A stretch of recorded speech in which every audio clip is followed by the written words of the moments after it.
Good evening, everybody. Welcome back to Prospects eRacing League, and we are live for Tier 1 Round 5 here in Japan. I'm Zippo Streams, and tonight we're joined by One Sig, aka Luke. Good evening, Luke. How are you? I'm very good, Zippo. Thank you for having me. Quite exciting. We're here at Japan, and yeah, very much looking forward to seeing what Tier 1 can produce for us this evening. Yeah, absolutely. I mean, it's definitely going to be a good race for us tonight. I'm pretty certain. These guys definitely know how to put on a show for people, don't they? So yeah, we're going to be live here this evening for you guys, going through that short qualifying, followed by the 50% race here.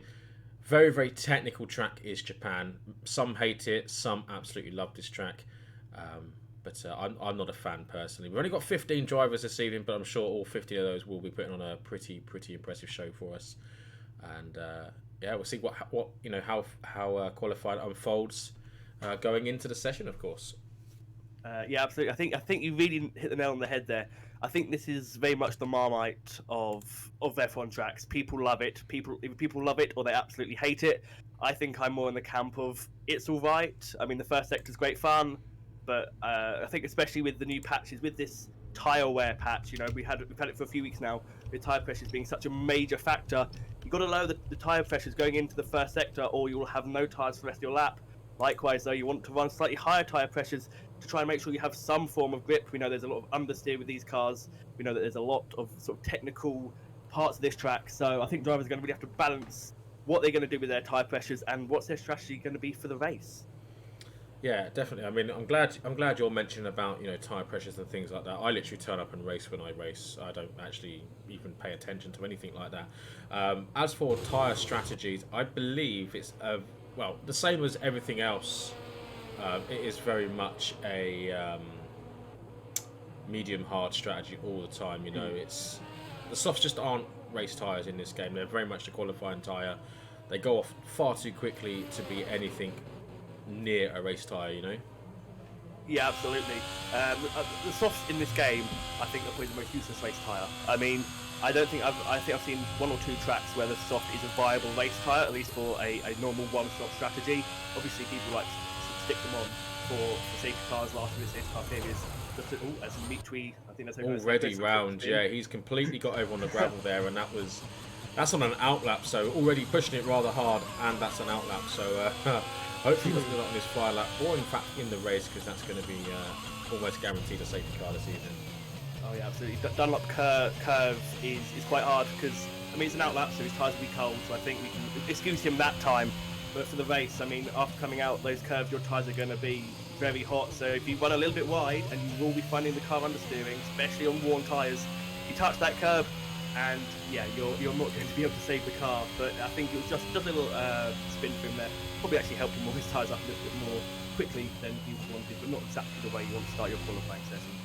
Definitely not. So we got on board with Sin 2 instead. Obviously, he did go past.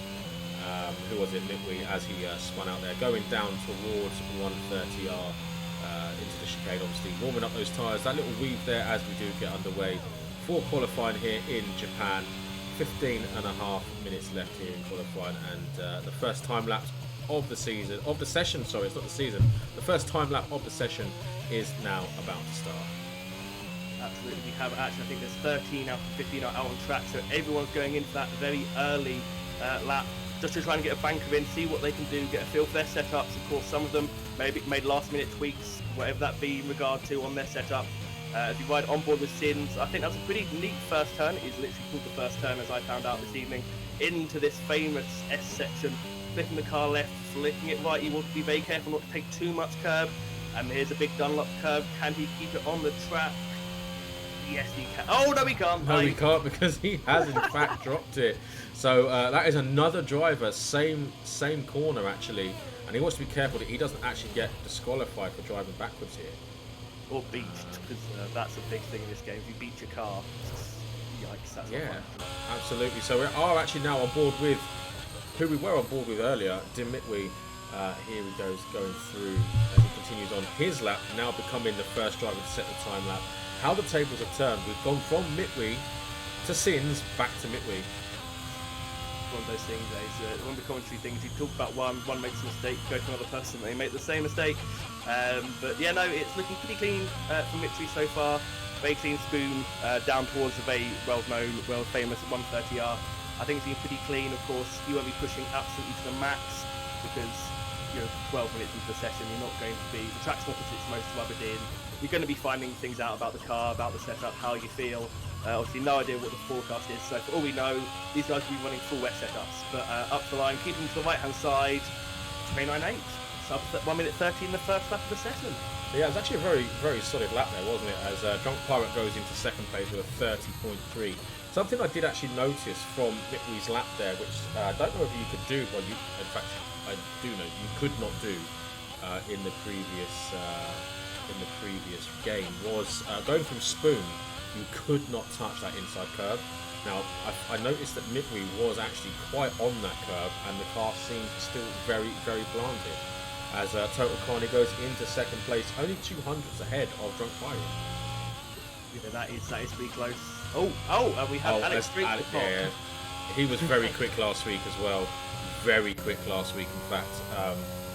So currently there on provisional pole position. Early on in the session to call it provisional pole, but you know it is number one in the standings. We've got a Haas coming round next. I believe that is going to be of Hemi. It is indeed Hemi. Coming down the hill, it's not going to be anywhere near pole position or even the top 7. Well, we go 7th. The 31.6. Oh, and someone else popped themselves in there. I think that's going to be King David actually into. Yep. Is it King David? It was King David into 7th, and then we had Equazer throwing his car into 3rd place there. Yeah, that was times are coming in thick and fast. As it's still 13 cars out on track, so it's going to be difficult to try and keep up as an Alfa Romeo. I think that's Mitri coming into the pits. It is that he's called time on his first foray onto the track. I think people are going to start pitting, so I'm trying to find anyone that's on the lap. Troy is still on his outlap for the Alfa Romeo team. I think everyone else is basically on in-laps because these tires are just soft tires. Once you do a flying lap on them, you're very unlikely to get any sort of performance from them again in the second flying lap. Plus, of course, with no ERS either. So I think it is just be the one flying lap for people, apart from Sins and Troy who are now both on their outlaps. I think everyone else will be on an in-lap. Absolutely. So, yeah. Basil down there in 10th place. He is on another flyer, isn't he? So 32.0 there on the board at the moment. Definitely think there's more time in there. Then again, that's very wide going through Spoon. But it looks very, very understeery, this car. Yeah, I'm really there. Definitely understeering off wide at Spoon. Lucky he's not getting invalidated, although you can run wide. And if the game doesn't feel like you've improved, then the game will allow you to keep your time. He's up by nearly 8.5 tenths going through the second sector 2 split. That will only push him up to 8th, so it'll put him cleaner into the top 10 as he takes a bollard. A bit of a ride there through the final chicane. Ooh, slightly riding too much curve. The rear end did not like that. Up to the line for Basil, and he goes 9th. He lost 2 tenths in the final sector. I'm wondering whether he was in 2 minds there, whether to complete that lap or in fact box. It looked very, very cautious coming out of that final corner, and I'm just wondering whether, in fact, he did think, oh, do you know what? Maybe I will just box and not finish this lap. But definitely an improved banker lap. Troye on a lap at the moment. He has gone purple in sector 1. 29.7 to currently beat from Alex up there in P1. Yeah, and I think crucially, Alex literally covered by less than a tenth. So Alex has drawn first blood. He went quickest on his first run compared to Mitri, but I mean, there's a tenth to find, and with the track constantly evolving, it's looking. I mean, touch wood, it's looking like it's still going to be a dry session, at least for qualifying throughout. So the track will improve. The track will rub it in. So I'm sure that time will definitely tumble. Of course, it's down to drivers to find how much time they can get. So Troy goes up 12.6, and I think beneath the yellow flags that are constantly appearing on the track map, that was, I think, purple sector 2. Although this game is very well known for giving purple sector 2 to everyone. And he validates. He has invalidated. So, taking the pit entry bollards with him there. Good evening to everyone who has tuned in tonight. Welcome to Tier 1 here in Prospects. Even everyone that has commented. Myself and Luke are both pretty good tonight. Thank you very much for asking.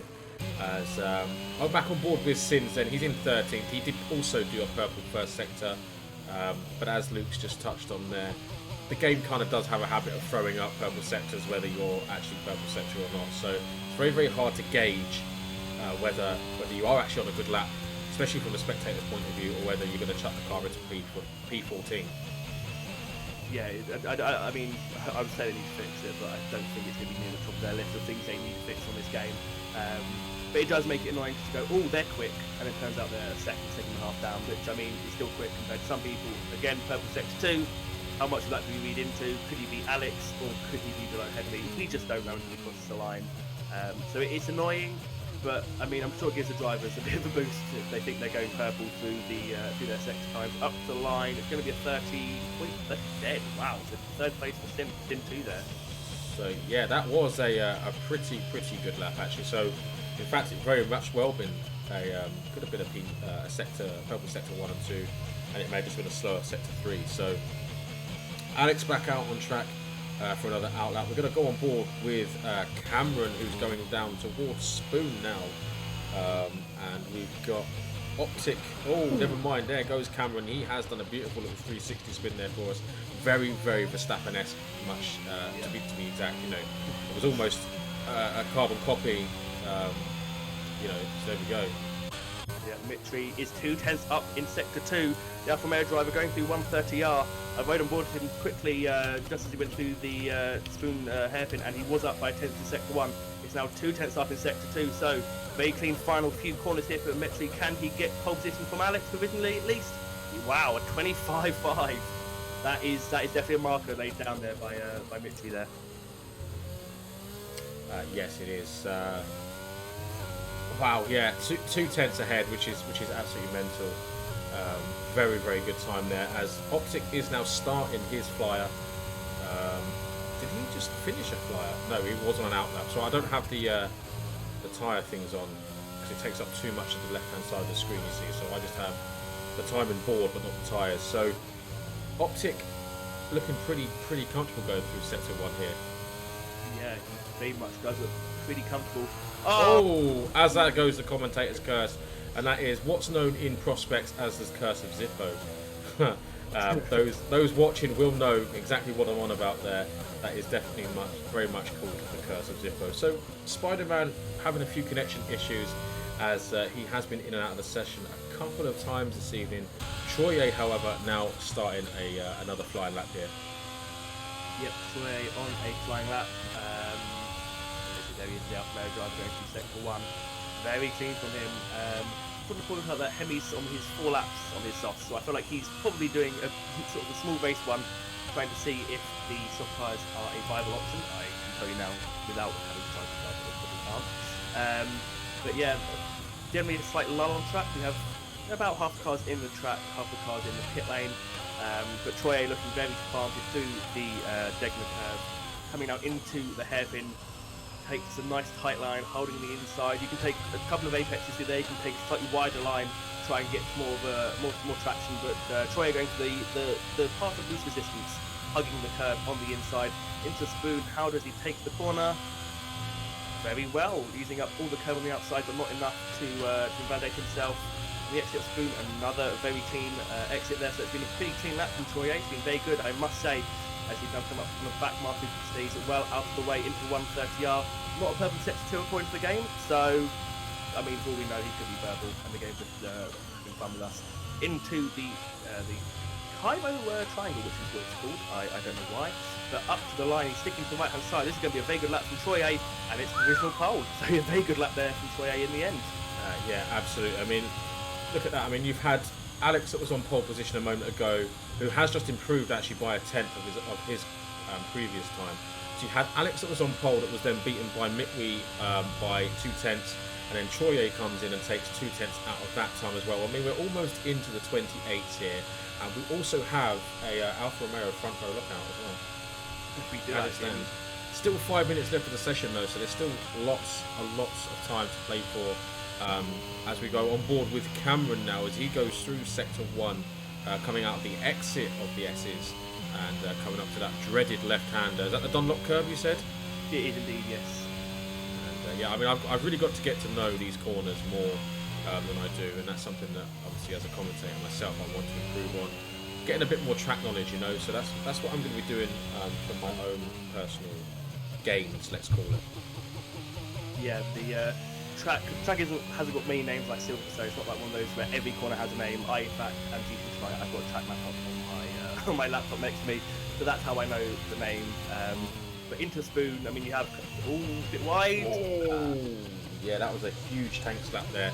He done very, very well to save that. I'm not going to lie, that was a very good save. We are, however, going to go. No, not because Spider-Man has gone into the pits. Troye on a lap, obviously. Alex just finishing off his lap just then. Sins, are you on a lap or are you on a cooldown? I think by the looks of that, you are very much on a lap. Yes, you are. So we're going to stay on board with Sins here. In fact, I'm actually probably going to keep the tyres up because I know it does take up a lot of time, a lot of views. Sorry, guys, but it is very, very, very informative. Let's do it. Yeah, absolutely. Although with these new regulations where you can only run soft tyres, it's not like the old days where you could hazard a guess and say, "Oh, they're going for the mediums to be different." But all on soft tyres, it's good to know how many laps people do. For example, David's on 2 laps, so he's obviously done at least 2, or attempted 2 push laps, but not successful. We don't actually know yet. Volume ball still with Sims coming up to Spoon. So we just saw Cameron hold a very, very big tank slapper. Sims understood a little bit wide there through the first part of Spoon, but keeps it well inside the curve. No tank slapper, no heroics from him. Coming up the second split time, which hopefully for him it will be up on his current time on the 30 dead. He's up by 4/10. This could, if this is the word, could put him on the. But it could put him in second if he nails the third sector, or at least on the second row, in third or fourth, coming through the chicane. You can see the provisional pole though as well. Could be provisional pole if he has an excellent last sector. Not quite, but he isn't far off. He isn't far off, only a tenth and a half off, and well, literally half a tenth clear of Mitchley, who's up a tenth in sector 1 on his flying lap here. So he could be one to look for. Absolutely, yes. I mean, Sins actually set a purple last sector as well, so interesting to see that there was a purple last sector. As you said, Dimitri is up on his time. We're going to see just how much he's up. Ooh, 2.5 tenths. That puts him at a 29.3. This could be provisional pole position here from Dimitri, especially if he does nail this, and it looks like he has. Very, very low revs coming through there. The car almost sounds like it's going to cut out. As he comes to the line, he crosses the line. Oh my God, that's close. That is, I mean, that is tight. That is much closer as you want to be to pole without getting pole. I mean, if you're massively behind, you're going to be massively demoralised. But that is close. But that will be his session done because he's in getting round to the pits and getting a new set of tyres on that car. Definitely isn't. As Troye is actually on an outlap, and that was Troye just going past the camera there. We've also got Spider-Man, Optic, and Cameron out on their outlaps as well. So what we're going to do, I think. What do we do here? Let's think. Do we stay on board with someone that hasn't set a time, or do we go on board with that provisional pole sitter? I think we should go on board with the provisional pole position sitter to see whether he does improve on his time anymore. Which is currently a 29.314, and that is only 300ths ahead of his teammate. Insane. I mean, that is an insane gap. For both of them, I mean, they're going to be happy because it's an Alfa Romeo front row, and that's what you want at the end of the day. You want your team to be as high up the bid as possible. It's going to hurt, like, because that's your teammate, and of course, as everyone says, the one person you want to beat in your the one person you want to beat in F1 is your teammate. So unlucky for Mitchy there, but we'll have to see what Troye can pull out on his final flying lap.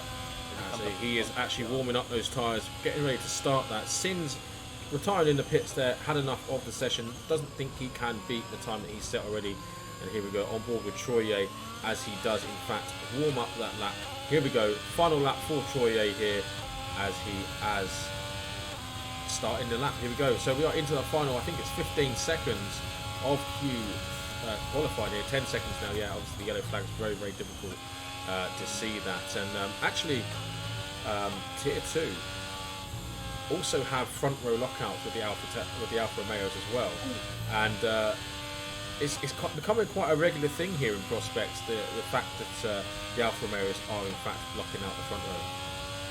Yeah, it is, which is a great thing here too, but great for the Alfa Romeo team. Troye is up by just under 10th through sector 1, so he could find a bit more time here. I rode on board with, I think it was Tin Toronto 24, who's in 8th. He spun on his last flying lap, so he's going to start no higher than 8th. Then I've rode on board with, I think it's Carney, who also spun up the front curve. That corner's going to catch up. A lot of people with Cameron.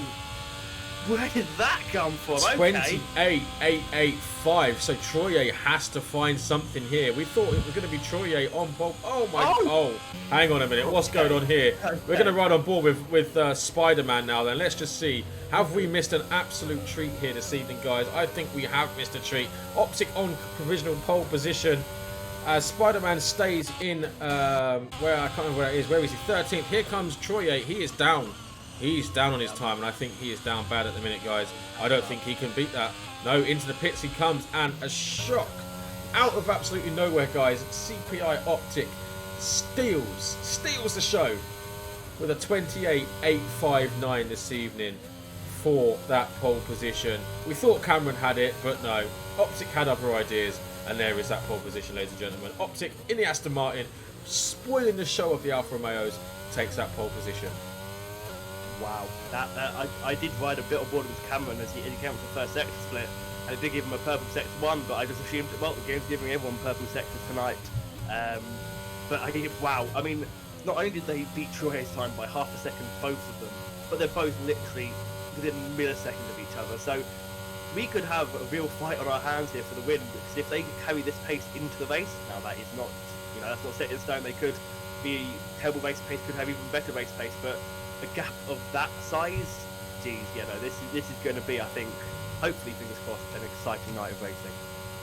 Yeah, absolutely. I think it is going to be an exciting night of racing. If that qualifying session is anything to go by, wow.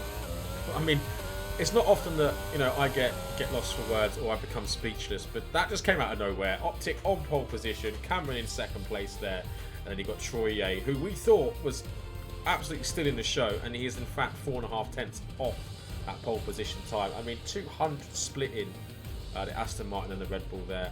As then we've got Troye and Det Mitwe on the second row, and then we've got Sins and Alex on the third row, with Carney and Equator on the fourth row, King David and Basil on the fifth row. Then you've got Tin Toretto, Drunk Pirate, Spider-Man, Larson, Hemi rounding off the rest of your grid.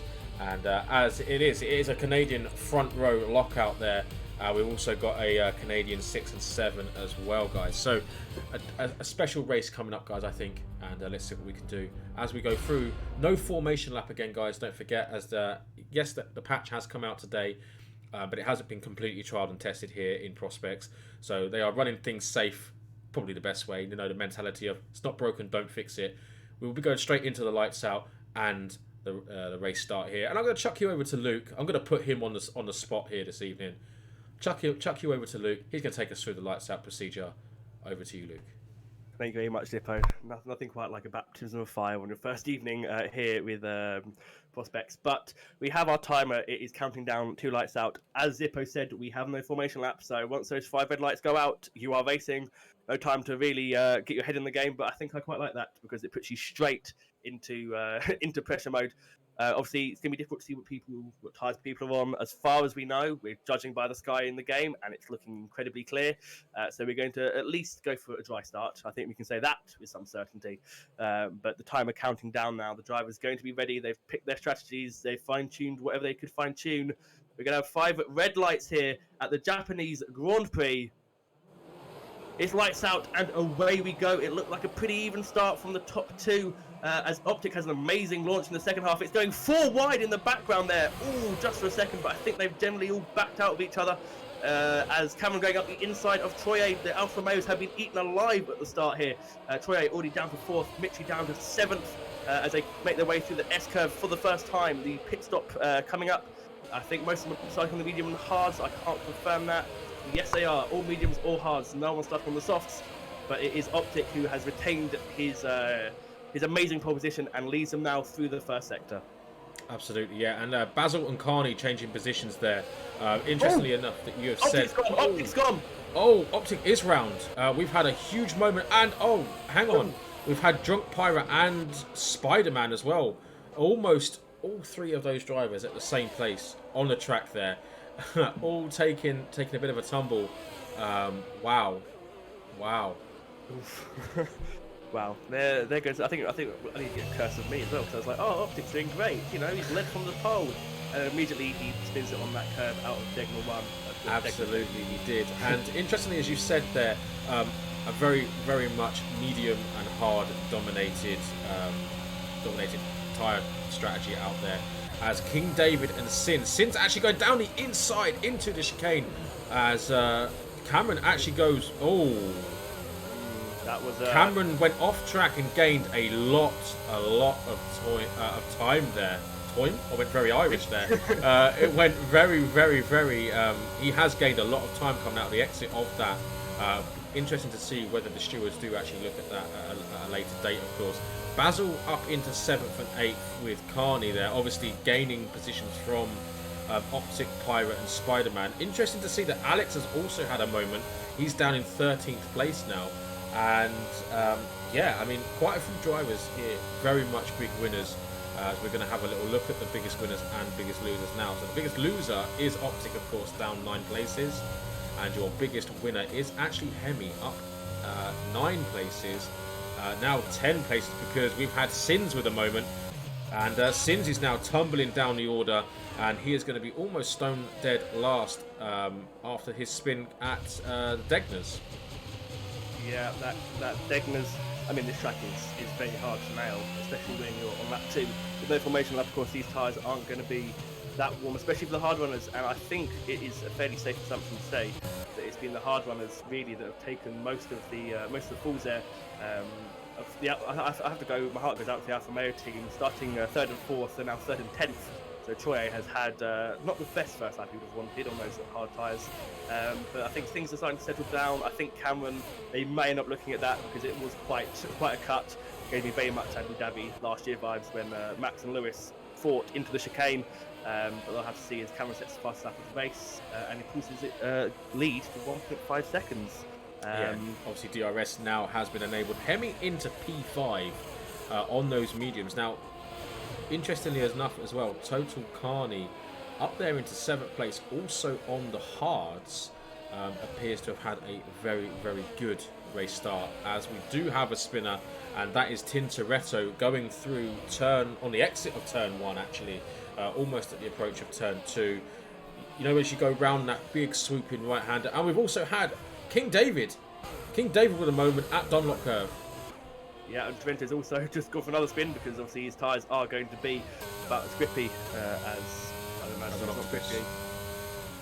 Well, Octopus is a bit. You know what? I'm not going to go into if Octopus is a grippy or not. But he's now down to stone dead last. As Spider. Oh, and Drunk Pirate's gone again. I just flipped to Spider-Man because it's a close gap. Yeah, there goes Drunk Pirate off at Tegner again. So a lot of drivers are struggling at the moment trying to keep the car on the grey stuff at the end of the day. I mean, Cameron isn't because he's got nearly a 4-second lead after 3 laps. He has. So Cameron is loving life. He has, yeah, and Hemi really on a mission at the moment, up into 4th place now. Now, you know that saying where you've got to be in it to win it, right? Hemi is just picking off these errors.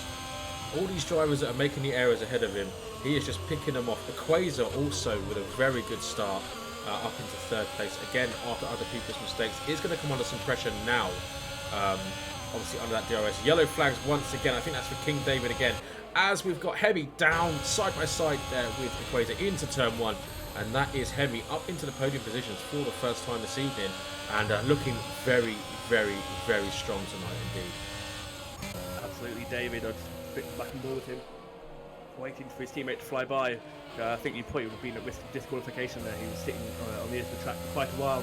But, I mean, Hemi's done amazingly well to come from 14th or 15th even to 12th, like to 3rd, up 12 places. My brain's not working at the moment. But that's amazing. And he's within a second of victory right now. So if he keeps this up for the rest of the lap, he will be in DRS going down to turn 1. Now, we know Japan is a very difficult track to overtake. Even with DRS down the start finish straight, turn 1 is basically a flat corner in qualifying and a very slight lift in the actual race. So it's going to be difficult to overtake. You have your path done more or less by the time Spider-Man spins. Sorry to interrupt you. Spider-Man round at, is coming out of the Degners. So a lot of drivers are actually suffering at the Degners. And Degners and Dunlop Curve. Dunlop Curve has always been very, very tricky on this game. Um, and people just don't seem to be able to get it down tonight. Basil actually into 5th place at the moment. Very, very looking very strong as well. And Total Carney still there or thereabouts with Larson both on the hard tyres, and Troye now starting to pick his way back through the field up into 8th place. Yeah, he's on a mission now. Oh, Sins has gone. Sins has crashed. That is going to be a safety car, surely. Yes, it is. We have our first safety car of the evening, and it's come at a bit of a sticky time really, because it's far too early for the medium tyres. And I mean, I guess you could argue that you could go onto the hards, but do you really want to be running hards for the remainder of this race when you're on those mediums? You want to be leading the hards a little bit longer, don't you? Like what? You've got 27 laps. You want at least another 5, 6, 7 laps on those mediums before you even consider the hards. And the hard tyres just don't want to pit anyway, because they're at the moment in time they are on the prime tyre, aren't they? Oh yeah, absolutely. But I mean, we say that, but both Drunk Pirate and Spider-Man, who both started on the hards, have ditched them. They've gone, no thank you, we would rather have the mediums, which, unless they have amazing tyre saving, we would definitely put them on a 2-stopper. They're probably banking on a second safety car, which after the amount of spins we've seen and action we've seen on the first 5 laps, I wouldn't put it past us to have another safety car. But you're absolutely right. It's too early. You want to really run these medium tyres till laps sort of 11, 12 in a conventional race. So if there's someone on the softs, they would probably be absolutely loving the fact there's a safety car right now, but there's no people on the softs because the softs are, as we said previously, a very terrible race car, especially at the start with heavy fuel. So I can imagine unless people have damage or are just not enjoying their tyres may be overheating, I can imagine that the majority of people will try and stay out and stick it out, especially the hard runners, because if they pit now, as I said, unless you have amazing tyre wear, unless you can save your tyres amazingly, you're not going to be able to make it last to the end unless we have another safety car. But even then, you'd have to go back onto a new set of hards. So I think generally, Quasar's pitted. So there we go. He's going to try and eke out a hard stint for 21 laps, or try and bank on another safety car and possibly come back onto these not too worn mediums, or possibly a set of softs, depending on what time safety. In fact, quite a few people are coming in. Optic is coming in. Alex is coming in. It's very interesting, actually. I am quite shocked to see so many people coming in. I mean, I am shocked and I'm not shocked. The hards are very good. I say this almost every single stream that I do. In my opinion, the hards are the superior tyre in this game. They used to be an awful tyre in previous games, but this game they just have something that they haven't had in previous games, and that is longevity. The hards used to feel awful on the previous games, but now they just feel like last season's mediums, in my opinion. Yeah, I think with the soft tyre being such a terrible race tyre, I think they've had to sort of make the hards a much more durable compound. I think the crucial thing for most of the drivers here is because this track is so heavy on the tyres, especially through the first sector, especially with these. We've mentioned it a lot tonight, and I'm sure it'll come up a lot through the rest of the week. These tyre temperatures, you do not want hot tyres. If your tyres start overheating, you will find very quickly that you have no grip, no nothing. So I think as well as that, the hard tyre obviously is the hardest tyre to warm up, but it's also the hardest tyre to overheat. So you put on the hard tyres and you push, unless you have tyre pressures that are basically maxed out, you're not going to find that the car's going to start understeering and oversteering because of overheating tyres. So I think the hard tyre is an excellent tyre, and I couldn't agree more with it. But I think it's the hard tyres. Definitely a tyre that I would use a lot more frequently than I did on last year's game. Yeah, absolutely. I know from when I'm racing, for an instance, 90% of the time I'm not in the top 10 for qualifying, so I'm always outside of that top 10. And obviously, I know it doesn't really matter, but you still get free tyre choice no matter where you finish or put your car. But I find myself starting on the hard tyres a lot more than I would have done in previous games. The hard tyre was almost a tyre that you only chucked on if you literally had an instant lap one, or you'd run out of everything else. Yeah, I think also what's important to note, which I think has definitely spiced up the strategic scene, at least on this year's game, is that you now only have one set of mediums and one set of hards for the race. The rest are the softs, which you either saved or used in qualifying. So your tyre choice is a lot limited. If you use mediums in last year's game, you have one spare set of mediums, but you'd most likely be starting on the set you used. And if you save a set of mediums, you've got 2 sets of mediums, which gives you a lot more flexibility. This year's game, you use one set of mediums, one set of hards, and if you use them both up, you've got to hope you have soft tyres which I mean, you don't really want anymore in this year's game anyway. So it's quite hard to judge, especially sort of when you should pit, because you don't have that cushion of, oh, it's okay, if I have a spin and lose my front wing, I can go to another set of mediums. You don't have that. Now, interesting that you have brought that up. I'm still trying to work out, because I haven't done any 100% races on this game yet. Is that only because it's a 50% race, or is it because that's how it is this game? And I think Larson's had a spin. Yes, Larson under safety car at the entry of the Degners has actually had a spin,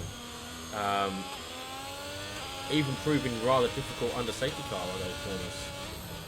Yeah, I mean, I think the thing that catches people out on the safety car is how cold your tyres do get, and that's going to be definitely a factor for the hard runners. Is they got to get their hard tyres up to temperature pretty quick, because the mediums will get up to their operating range probably way into sector 1. Hards will take that, of course, that little bit longer. So it's going to be very interesting to see on the restart. But yeah, the reason that we only have one set of each is because in real life, obviously, they have a certain amount of sets, and you use up a set and you give it back in practice. Of course, we don't do practice in league racing. We don't do 3 sessions and then work out what we're going to use and then get back ready. So you get Cody just go, right, you have one set of each and then whatever you say from qualifying, which is not useful to anyone. And is that the same on a 50% and 100% race then? Yeah, I'm pretty sure it is. I don't think I've seen anything different. I mean, I think even if you do practice, you still only get one set of mediums, one set of hards. But I think generally, I watched 100% race earlier. Generally, the soft tyre obviously is a little bit more useful in a 100% race because the highlights are extended. So it's a bit more of a usable tyre as Spider-Man dives into the pits of those 2 lap old mediums. So maybe he's just trying to get that mediums out of the way and go back to hards and try and make a stint out of it. But that's been quite difficult. He's coming into the pits. I think interesting choice that actually by Spider-Man. And he does put his hearts back on. They are only 4 laps old, so they're still within par of those that are on 2 lap old ones. So they're not too much older than those in comparison to like Carney, Troye, and Larson, who's are all 7 laps old. Should see the safety car coming in this lap. However, King David does now box again and does the same thing. 2 lap old hard tyres for him. So we're going to be waiting for these back markers to catch back up. But however, I can still imagine that the safety car will be in this lap, guys.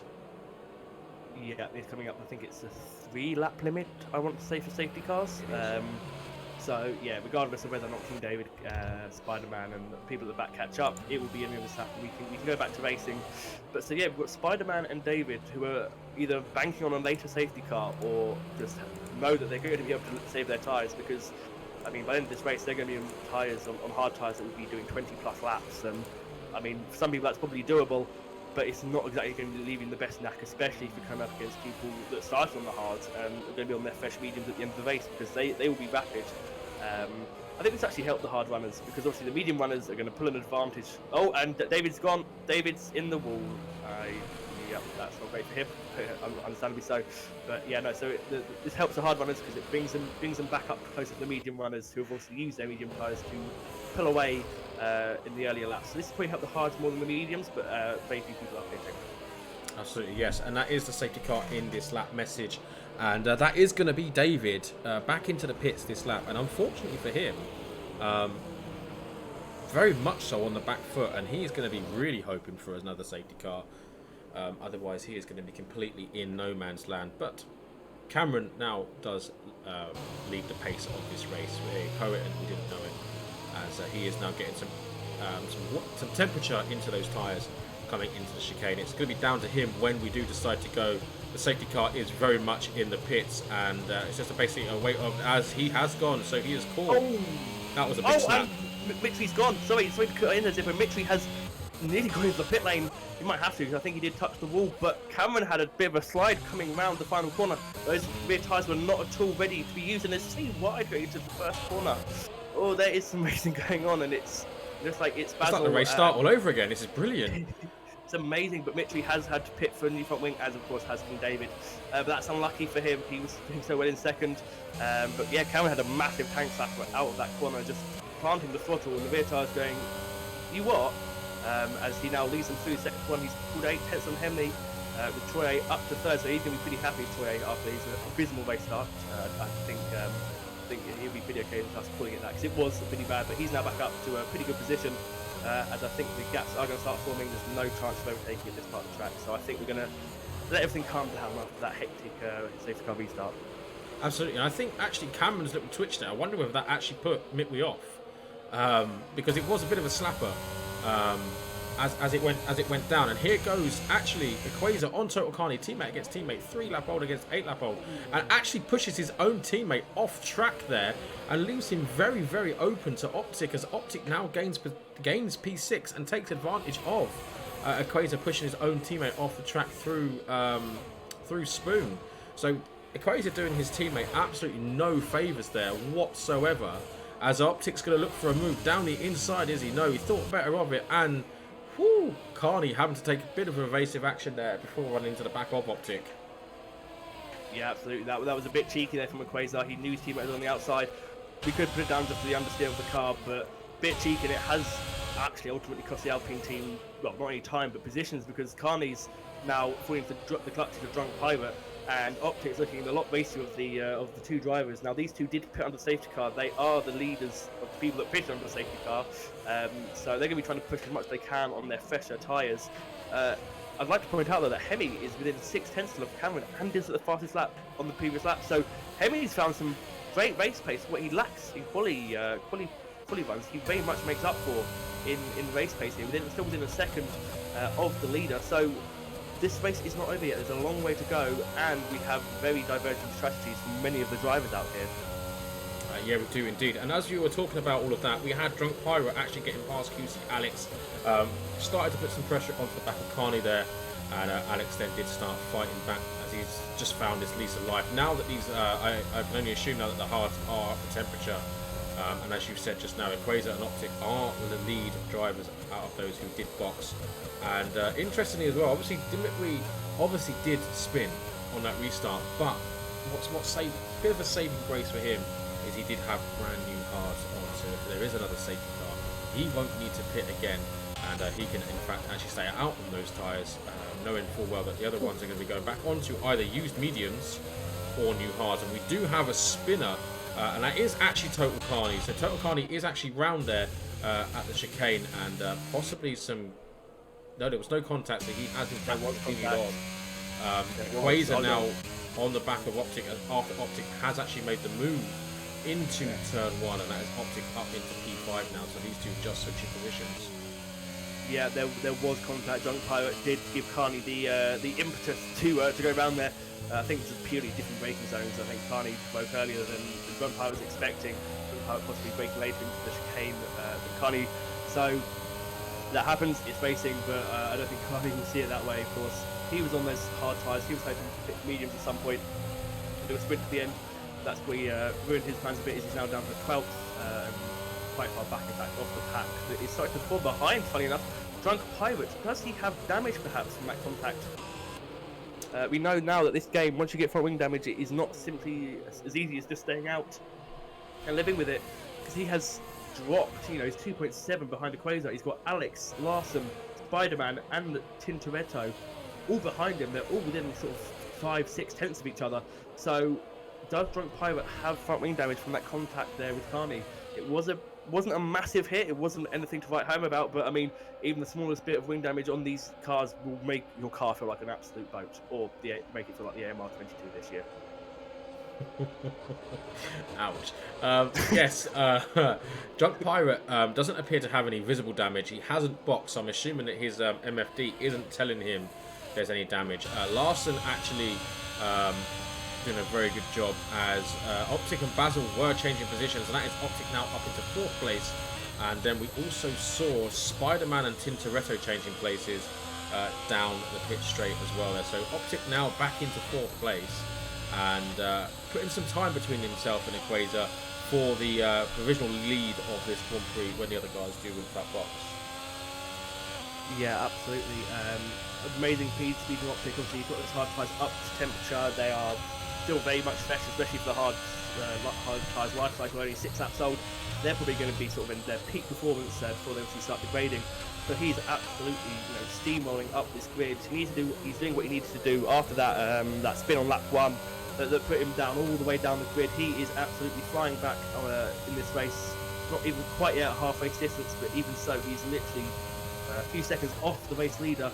And with this sort of pace and with those medium tyres at the front degrading, they'll now probably not be feeling too nice. And with Troy on hard tyres that are a little bit more worn than Optics. Optics in a very good position here to really capitalise on the pit stops. Of course, it could be another safety car, many things could happen.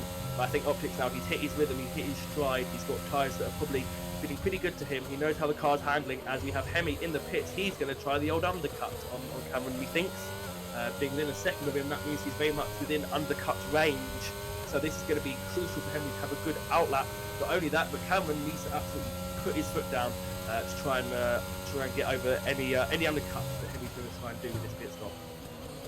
Yeah, interestingly enough, that he's gone for that. Based on what you've said there about Optics tyres as well, Basil still actually sticking with him. Losing a little bit of time through this lap, but the previous couple of laps he has actually kept with him. Obviously, he now has a Quasar closing in on him as well, obviously on the same tyres as Optics. So Basil kind of in a bit of a hard tyre sandwich at the moment with those 12 lap old medium tyres. Another safety car around about lap 14, 15 really plays into Basil and Cameron's hands here though. As that is a yellow flag, and that is Drunk Pirate once again actually coming out the Degners just underneath the bridge, and that is it's a virtual, yeah. So that's going to be for probably just a spin on track there. Now we don't want to see. Oh, it's going to be for the debris, as Drunk Pirate does have no front wing. Now, how long does this stay out for? Does this virtual safety car stay out long enough to benefit Cameron to take a pit stop here under this virtual safety car, which would really, really harm Hemi's chances of coming back at him, because Hemi's all the way down in 12th place. Yeah, I mean, even if this virtual safety, I know it's gone in. It's gone in. And Cameron's committed. He's got 5 seconds. So there goes Troye. Now he takes the lead of this Grand Prix. What have we got? We've got 13 laps to go, so that's going to be 26 laps on the hard tyres. I think that's a bit risky. That's pushing them a little bit too far, in my opinion. I think Troy is going to have to box again. But again, it's that not knowing whether the safety car is going to come out, which is it's like that. What's the words that I'm looking for here? It's that land of not knowing, you know. I don't go over that one then, mate. Yeah, I know what I mean. I guess that land of the unknown. I know what I mean. It's like, you know, where you just don't know what's going to happen in the race. And Spider-Man getting very close to Tintoretto here. You just don't know. It's so difficult at this time of this part of a race when you're on such a different strategy from everybody else, as Troye is. Here comes Hemi. Cameron's struggling to warm up those tyres. Not into the Degner, surely not. Oh, he's done it. Oh no, he hasn't. Yes, he has. They've collided. Oh my god. He's got him. Hemi has got him, even though with the virtual safety car, which probably, that probably helped Hemi because it meant he could warm up his tyres without losing that much time. Cameron's hit him. Cameron has tagged him at the rear. But I think Hemi just comes in front of the Red Bull. So Hemi with those tyres up to temperature. So he's very much in the driving seat. He's still weaving around a bit though, possibly trying to break the toe. But we know Cameron has that 5 seconds, which even if he doesn't serve in another pit stop, will be added to his race time. I don't think that's one the stewards will even think about trying to let him off of that, because it's speeding into the pit lane. It's speeding into the pit lane. It's as black and white as that. So yeah, no. So Hemi's technically, if this was a normal conventional race, would have provisional race lead, although Cameron is sticking right behind him. So that's going to be an interesting one.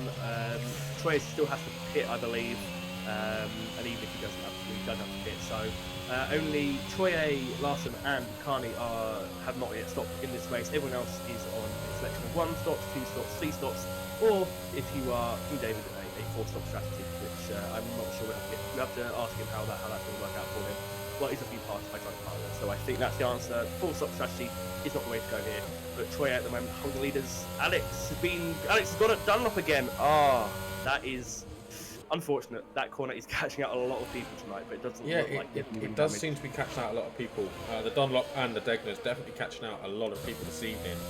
What was I going to say just then? Optic and Equator, theoretically speaking, don't need to pit again. So they are in a very good position here. Hemi is also in a very, very good position. But he's now kind of on the cusp of breaking that DRS from Cameron. There was almost a sense of desperation from Cameron on the previous lap. We know that little tap on the back.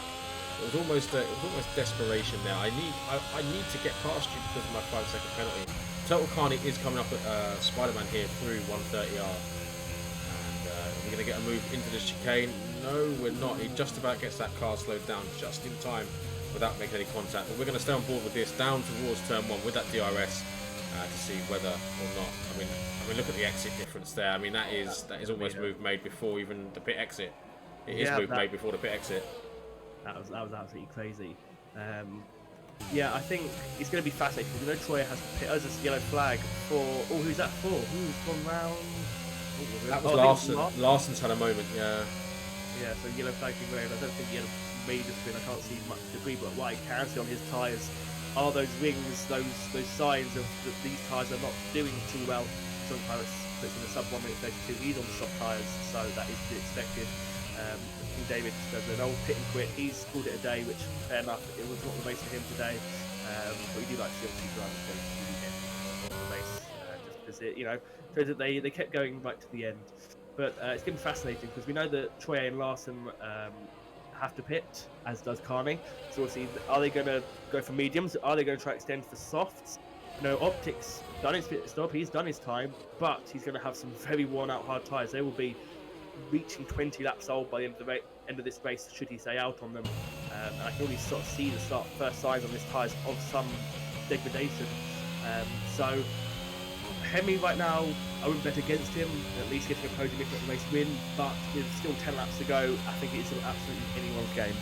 Yeah, absolutely it is anyone's game, and Cameron definitely sticking with him. In fact, so much he's almost going around the outside into the chicane there, and there is contact once again between these two. Larson does now pit, so onto the mediums he should be going. So we're going to stay on board here with Cameron as he takes the run down towards turn 1. He is gaining, and Hemi going very defensive there, holding that inside line though is Cameron. Is he going to get? He's round.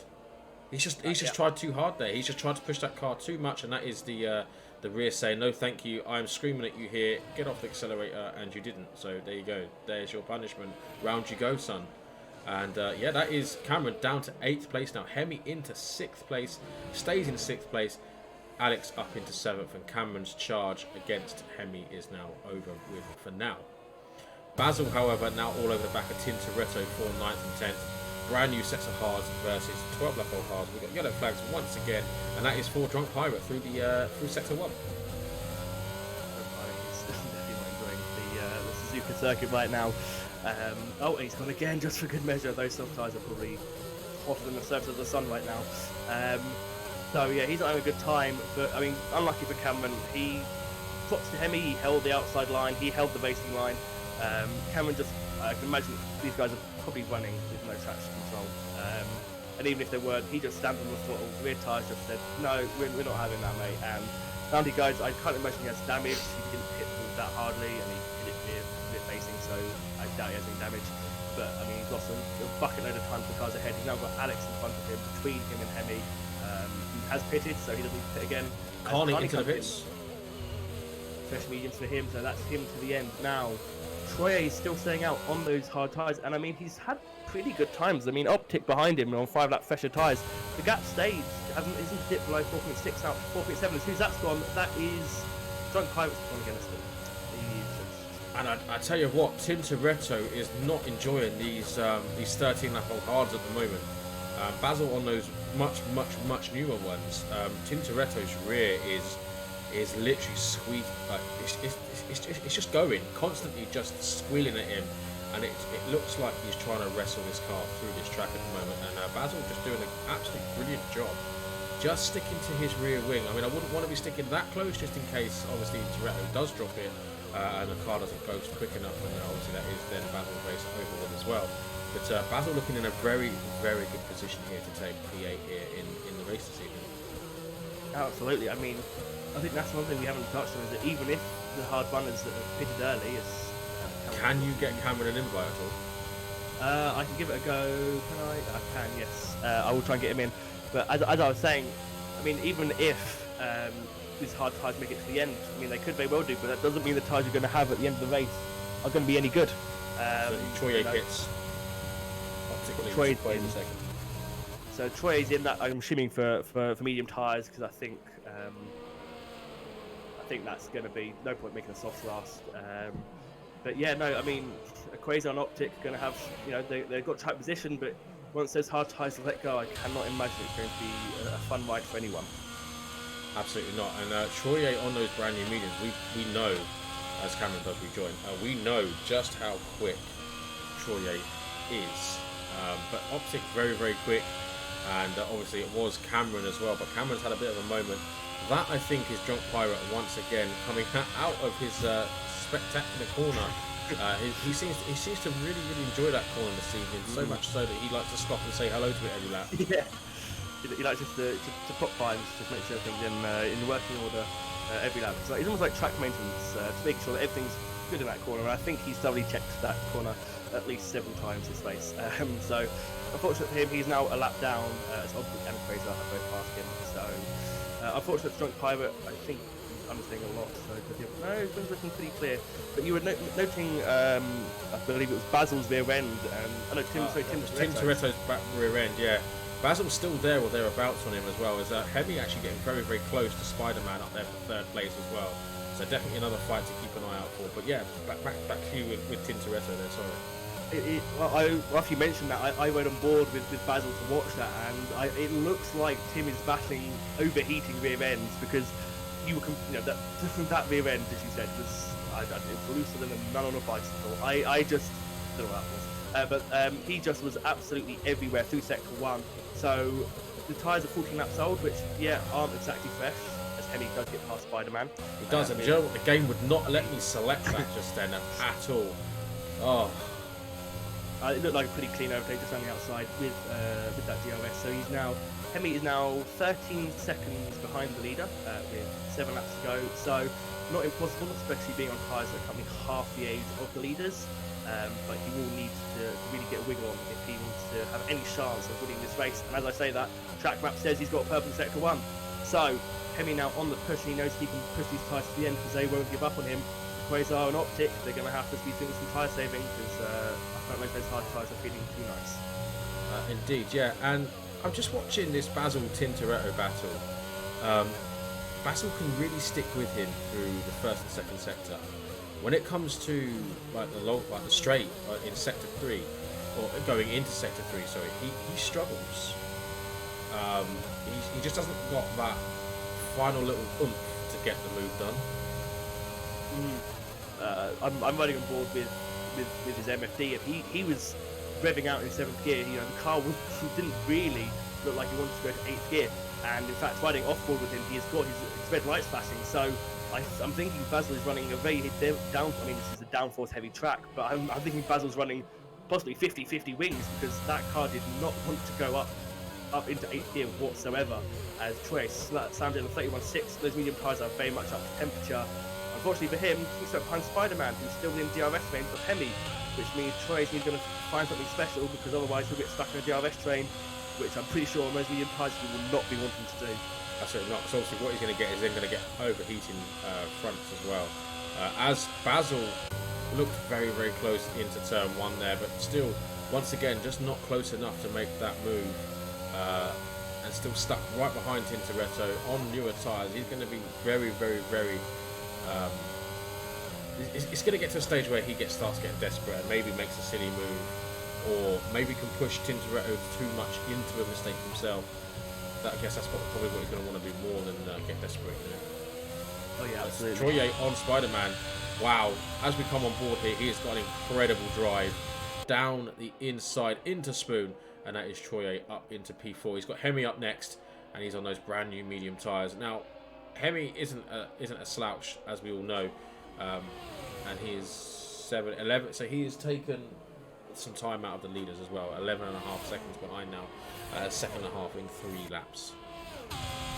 Which is excellent pace for Hemi, but it's not enough. If he wants to catch his leaders, he needs to be being 2-3 seconds a lap on them. But the tyres will come to Hemi, they won't come to a Quasar on uptick. In fact, I just saw a Quasar last time. I think he did a 34 dead last time round. And we know Troy was just did it once that he won. So those tyres are not going to be feeling good. And these tyres, as I said earlier, they may last to the end.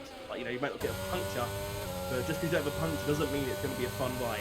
You're going to be understeering and oversteering. With the track like this, you put a foot wrong, you put a tyre over a curb, you put something over a curb. That's it. You're very much out of it. As Basil still can't get. Oh, Basil's out! Oh, that could be a safety car. That is going to be a safety car. Surely.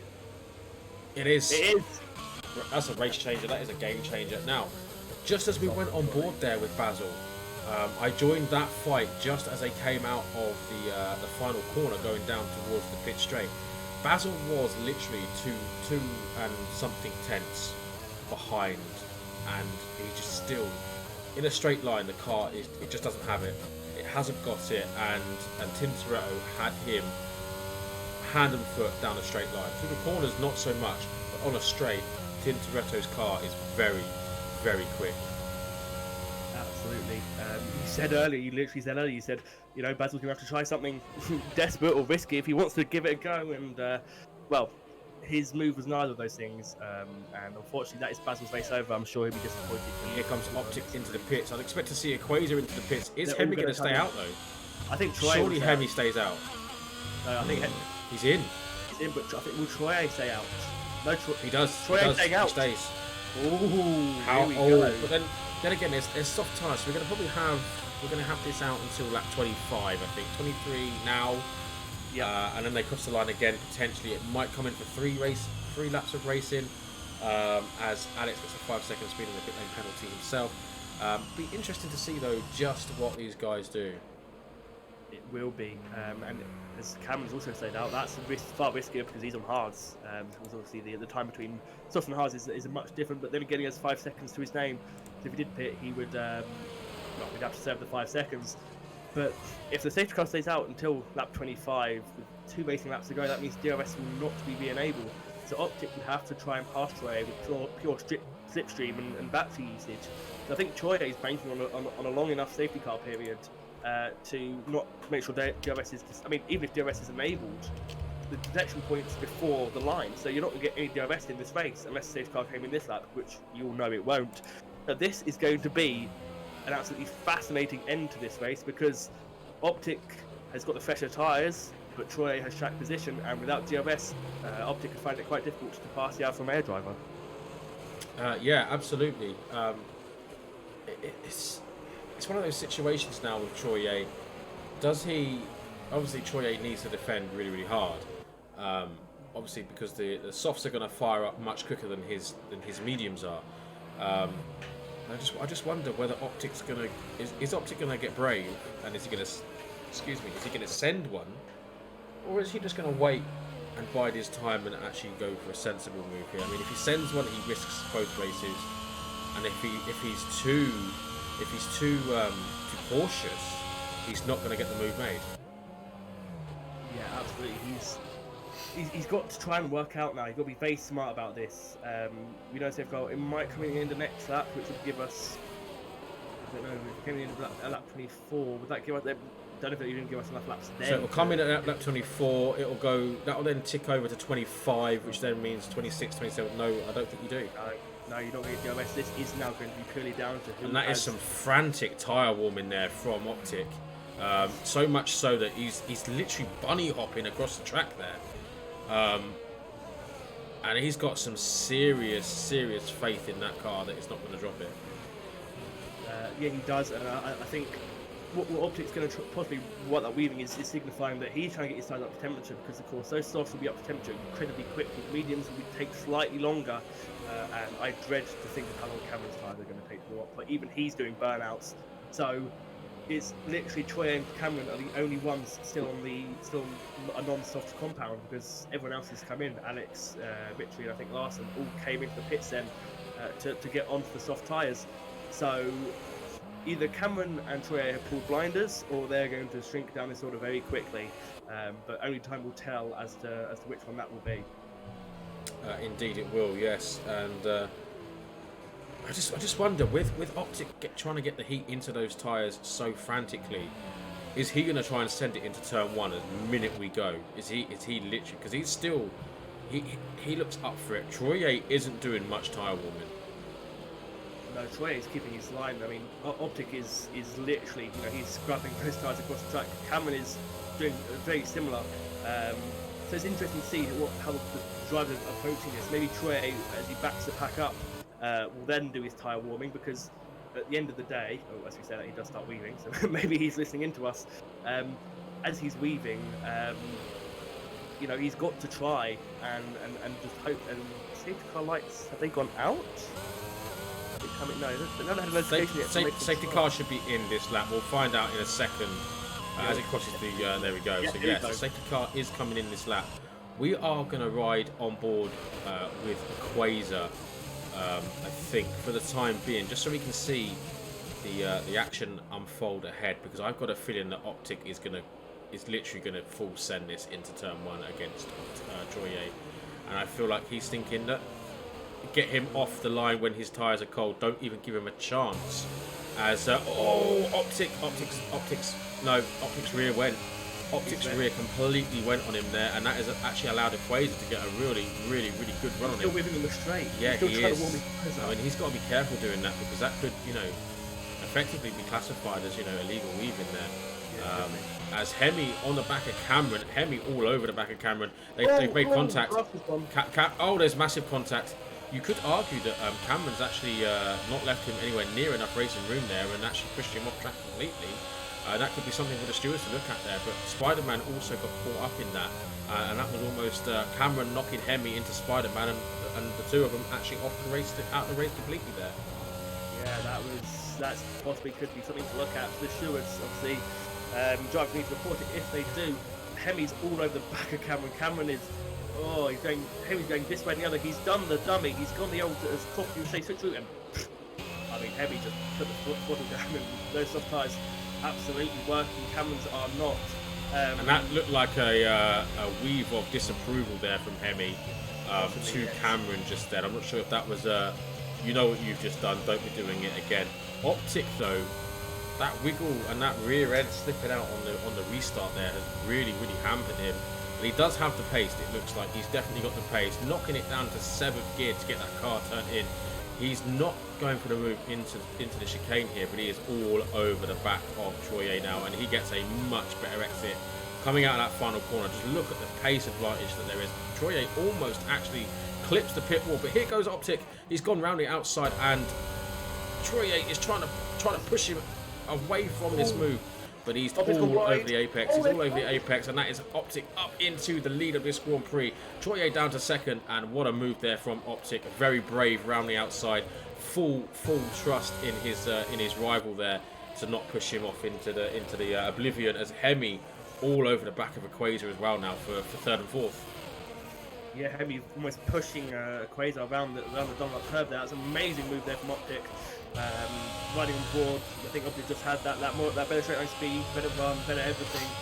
So unfortunately for Troye there, he did pull a bit of a risk in trying to pick out the mediums. At the end of the day, Optic's softs just gave him the extra speed, the extra traction, everything. As Hemi's still trying to have a go at Quasar. I tell you what, he almost pulled off an identical move to what he did on Cameron just there, as he went for the old switcheroo, as you called it the previous lap.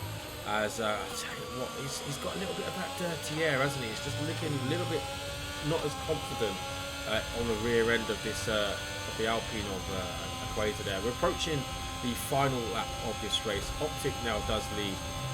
He's pulled a bit of a gap between himself and Troye now, as Total Carney closing in on the back of Spider-Man, and Hemi and Cameron. Cameron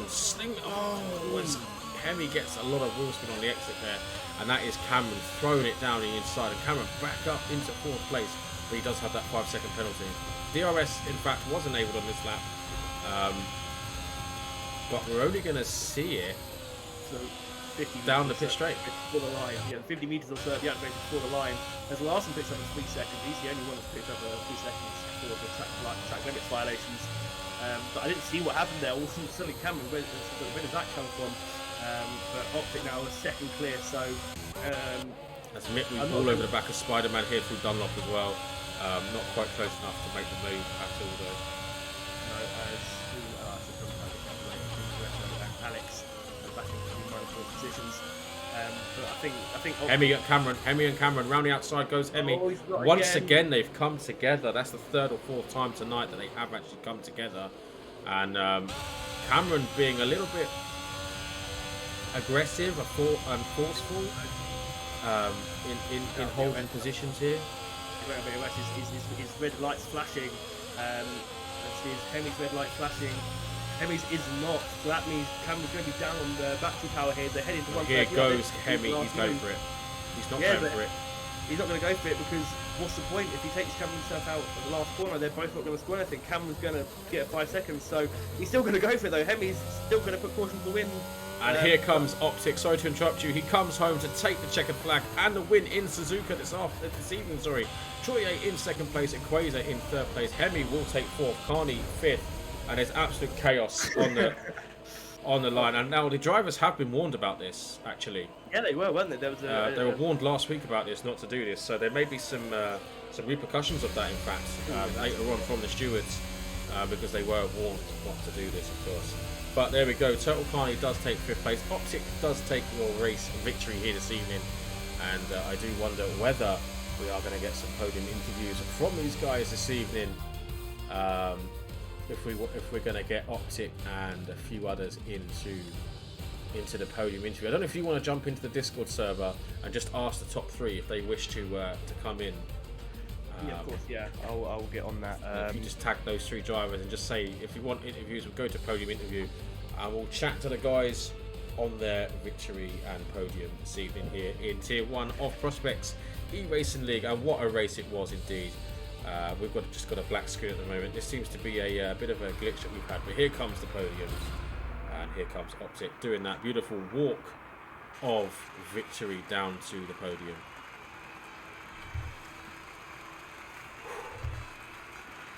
So there we go, then there are your top three guys. Optic taking that victory here this evening, holding that trophy firmly in his left hand.